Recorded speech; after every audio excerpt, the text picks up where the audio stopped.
Thank you, Chris. Thank you, Toby. Fantastic conversation on American energy exports and a strong note to end on for that session.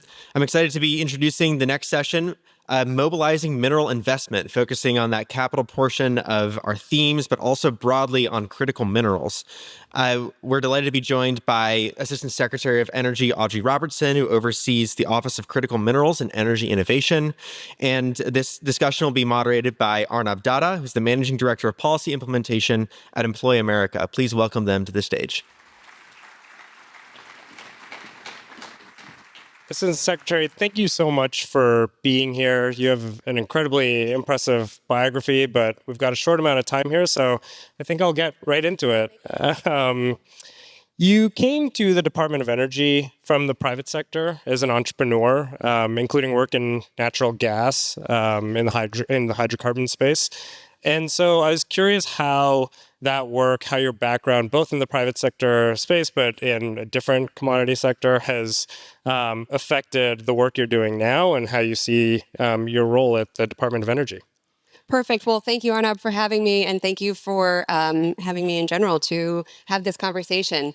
Yes, I spent the last 20 plus years of my life as an entrepreneur in the energy space, primarily in hydrocarbons. And you just heard the legendary Toby Rice talk about natural gas and how unbelievable the change in American ingenuity and American technology, what that did for energy security, and in particular, horizontal drilling, multi-stage fracking, and the shale revolution changed our world. And I started my career looking at natural gas import facilities.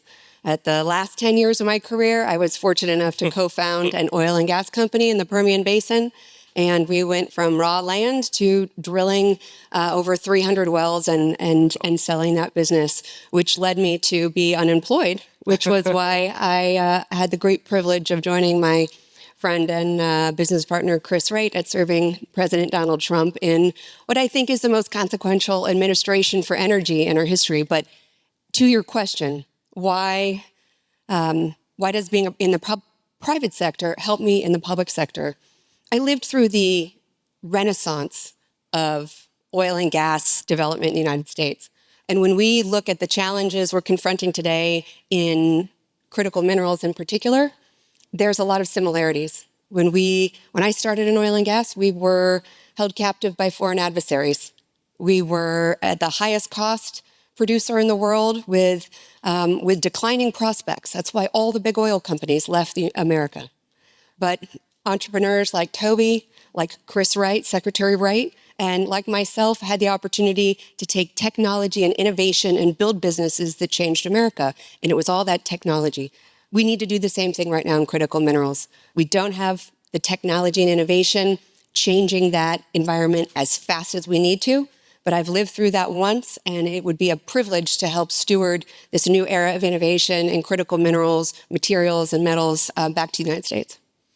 Yeah, it's a really interesting point you raise, because I also, student of the shale revolution and love the shale revolution. And I think the story of that is really one that begins in the 70s with George Mitchell and with, DOE demonstration projects. And I think a lot of the policy debate in this space centers on where you can best put federal dollars. And a question I have for you is, DOE's ambit is more on the innovation side and on the project side. And how do you think about that balance, and where do you see DOE's comparative advantage?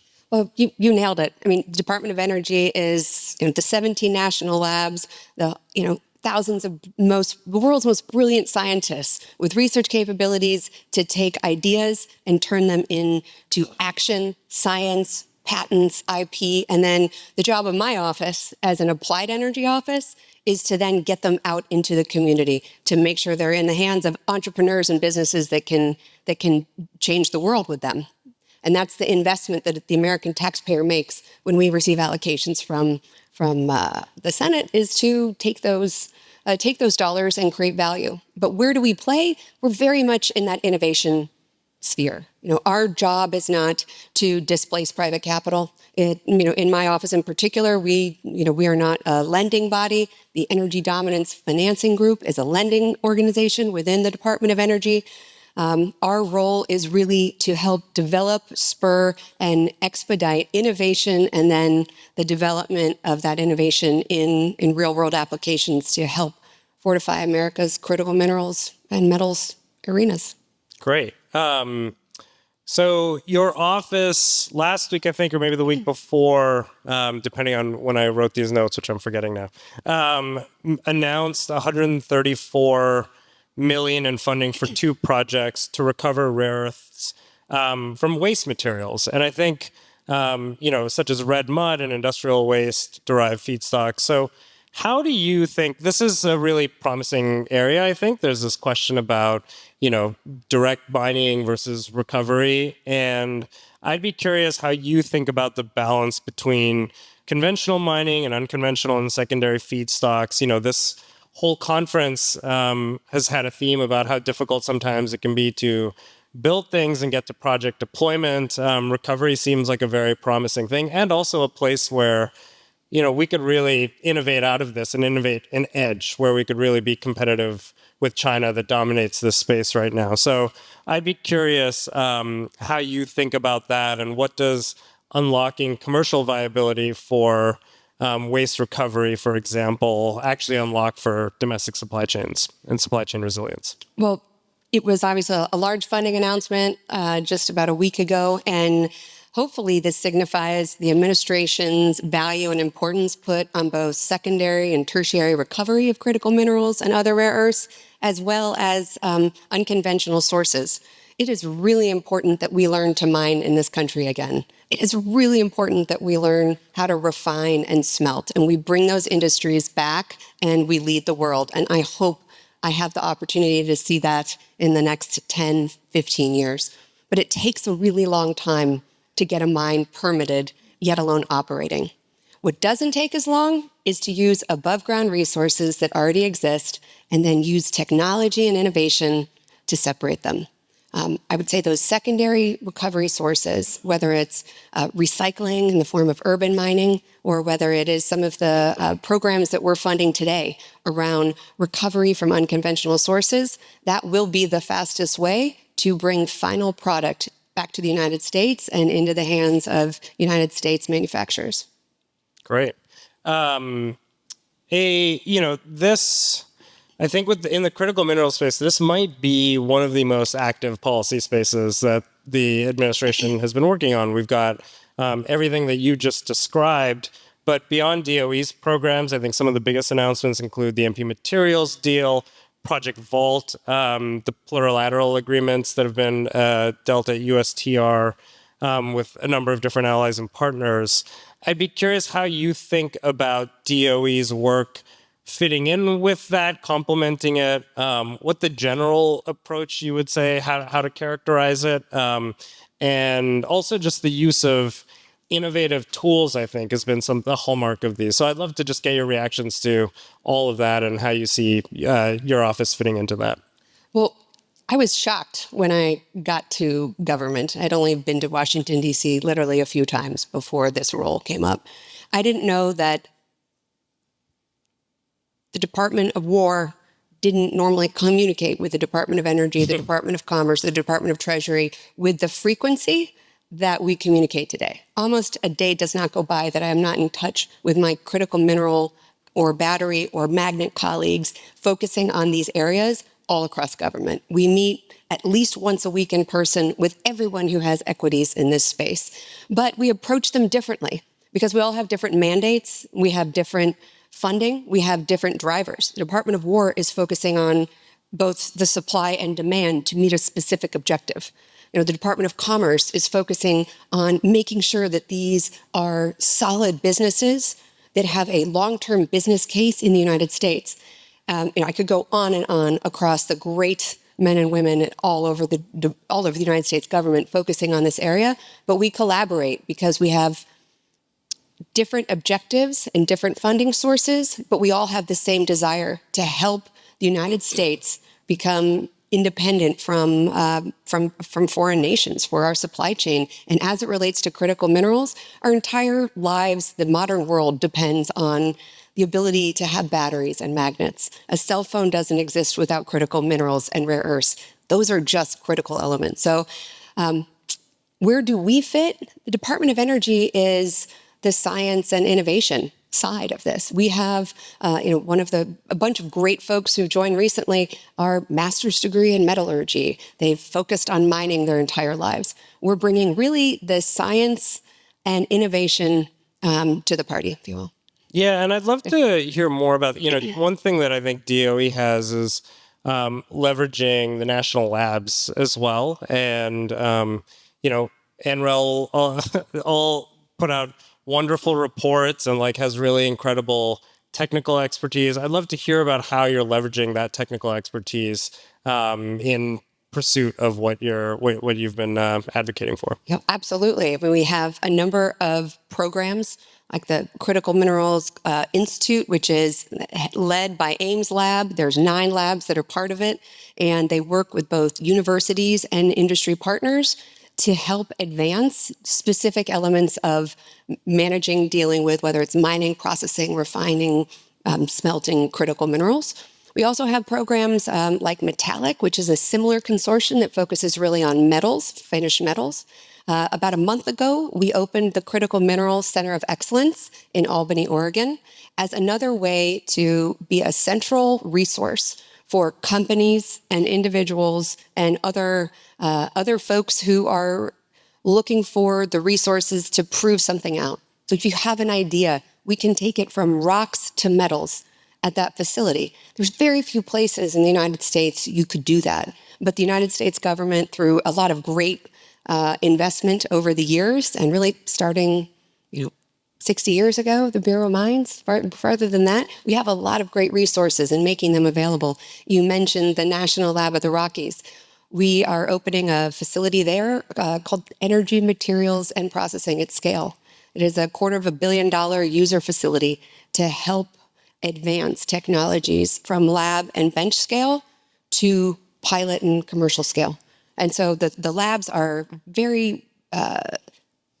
the labs will be critical to solving this, and we want to facilitate ease of access, use by companies and individuals alike. That's great. I think, I love getting to talk to people who have hydrocarbon experience and are applying that knowledge to critical minerals. I'd be curious, from your perspective, having worked so long in the hydrocarbon space. I mean, one thing that I've written about quite a bit is this problem of market infrastructure, that we talk a lot about Chinese market manipulation and prices, and we don't talk as much about how those prices are discovered on Chinese exchanges. And that's something that translates to, the contract between Tesla's Gigafactory in Texas and a spodumene mine in North Carolina or the Rhyolite Ridge. And I'd be curious, looking at how would you characterize the scale of the challenge given that and your experience in the hydrocarbon market, how different it is, where there are similarities? I'd love to hear more. Well, I mean, the first thing when you look at critical minerals and then finished product, whether it's lithium or anything else, they're all different. You can't put them in the same bucket. Yeah. But the same could be true for oil and gas. Oil is a portable commodity. It trades on a global exchange. There's reasons for that. It is portable. You can store it. Natural gas isn't. You learned, if you didn't learn, everyone heard Toby Rice talk about how low our natural gas prices are in the United States. That's because natural gas trades regionally in the United States, depending on where it's from. It does not trade on a global market unless you get to global LNG. So in critical minerals, we don't have the same quantity of production and the same quantity of consumption on a global scale in a measurable way to have the efficient markets that we do in hydrocarbons. And frankly, they're not as developed. Yeah. Well, I think, I'd love to use our remaining kind of 5 minutes here and say, as you look at the future of the office, how would you want to set up you mentioned that you wanted to your job is not to displace private capital, it's to supplement it. And so I think about, I guess the question I have is, how do you think about the handoff from a DOE-funded demonstration project to something that can stand on its own 2 feet commercially? Where might EDF fit within that? And I'd love to know about how those synergies are working internally. Yeah, well, we take our job investing taxpayer money into projects that are going to be force multipliers, both from the standpoint of the technology that they're employing, how and where they're doing it. Those are all really important elements as to how we make investments. We're not going to be excited about funding a business that will never be successful. I mean, this is not about creating 40 to 50 years of a government-funded business. That's not the United States of America. That is not our mandate. Our mandate is to help get these nascent industries using innovative next-generation technology, the support they need to become successful businesses. And in doing so, to be a force multiplier for private capital, and whether or not that is using the resources from the Export-Import Bank, or whether it is resources from Commerce or other, Department of War or EDF. It really depends on the scalability of the business and where that business needs to go. I will say that the people across government who are sitting in those roles today are exceptionally talented investors, lifelong investors, people very similar to my story, 20 to 30 to 40 years in the private sector. They are coming here to make sure that the investments made on behalf of our taxpayers are going to be beneficial to America and are not going to end up in wasted resources. Every dollar we take very seriously. Great. And I guess I'll leave with 2 more questions. If you look a few years out, what does success look like for your office? What kind of outcomes should we be looking for 1 year, 2 year, 5 years down the line, based on the interventions that you're taking now? Sure. Well, we have short-term goals, and you talked about some of the exciting short-term opportunities around mining and refining existing assets above ground. And then we have long-term goals. How do we establish secure supply chains for the things that are going to drive America and allow us to continue leading the world in innovation? And that's AI. So we are in the middle of a race to secure the resources that will enable AI in the United States to maintain our competitive edge around the world. So success to me is our role in that, which is both in the near term, how do we find ways to produce gallium and tungsten and antimony? How do we find those resources here in the United States? A lot of those are above ground already, and create the opportunity for companies and entrepreneurs to produce them economically and create that supply chain. In the long run, we're going to win this race by innovation, by what we did in oil and gas and in many other industries. And that is not a fast race. That's not a 2 to 3 year. You mentioned it in your earlier remarks. In the 1970s, the Department of Energy were the beginning of the shale revolution. But I was not part of drilling any shale wells until 30, 40 years later. I mean, this is not a short-term. It's not a short-term strategy when you're looking at game-changing innovation.